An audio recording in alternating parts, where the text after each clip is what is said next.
Chuirfar tús le Seachtain Mhara Chonamara de sathairn beag seo, agus déanfar céiliúradh áiliocht aireacht mhara Chonamara.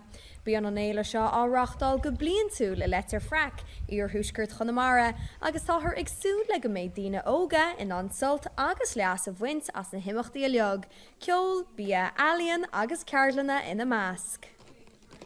Tá cead is go láú le páirteach san éile scoil náisiúnta letar fraic san áramh.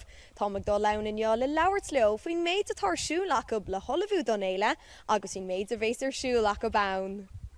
Runimid alien sa ran, runimid na hambatha mar seo.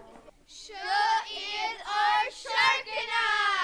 Seo iad ar burtán! Seo iad an octopus! Ba ólaí anseo sa scoil le labhairt linn bhín bharga. Tá ag súil go mór leis an prád nightlight an céadín se thugann ba sé ionintach. Is bralam bheith im a tháinig inacha leis an bharga, téim ag snámh agus ag íoscairt go minic.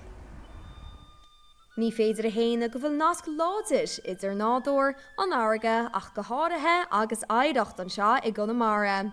Tá lucht agrathe na féile ag súil le go dóirfar deis do chuoine óga, aitheantas a chóirt go aireach sin tríd an turas fáilme a bhés acu linn na himachtaí a leog.